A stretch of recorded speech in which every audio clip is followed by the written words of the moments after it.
కుంభరాశి. ఈ రాశివారు తాము ఆచరించే కార్యక్రమాల్లో కొంత బద్ధకం చూపించినా క్రమంగా ఆ వేగం పెంపొందించుకోగలుగుతారు. స్నేహ సంబంధాలు వృద్ధి చెందుతాయి. ఆరోగ్య విషయంలో ఎక్కువ జాగరూకతతో మెలగాల్సిన అవసరం ఉంది. ఆరోగ్యపరంగా, ఆర్థిక పరంగా ప్రయోజనాన్నిచ్చేలా వ్యవహరించడం చాలా అవసరం. ముఖ్యమైనటువంటి కార్యక్రమాలను వాయిదా వేయకుండా సకాలంలో పూర్తి చేయడం వలన ఎక్కువ సత్ఫలితాలను పొందుతారు. ఆరోగ్య విషయంలో కొంత అననుకూలత కనిపిస్తోంది.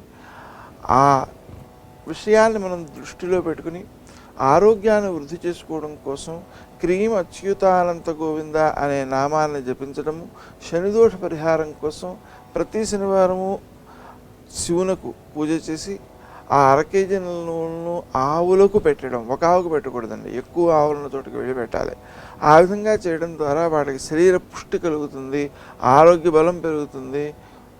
వ్యక్తి తాను అనుకున్న లక్ష్యాలను సాధించడం విషయంలో తొందరగా ముందడుగు వేయగలుగుతాడు. ఆత్మీయుల సహకారాన్ని కూడా తీసుకుని వ్యక్తి ఆ లక్ష్యాలను సాధించగలుగుతాడు. ఈ రాశివారు తాము స్నేహ సంబంధాలను వృద్ధి పొందించుకోగలుగుతారు. కానీ అనుకోని ఖర్చులు కొంత ఇబ్బంది పెట్టేటువంటి అవకాశం ఉంది. కానీ ఆ అనుకోని ఖర్చుల దృష్ట్యా ఇబ్బంది పెట్టినా సత్ఫలితాన్నిచ్చేవే కావడం వలన తదనంతర కాలంలో లాభప్రదాలుగా ఉపకరించేవిగా సిద్ధిస్తాయన్నమాట. అలాగే స్థిరాస్తులను కొనే ప్రయత్నం చేసినట్లయితే అనుకూలమైన సత్ఫలితాలు సిద్ధిస్తాయి.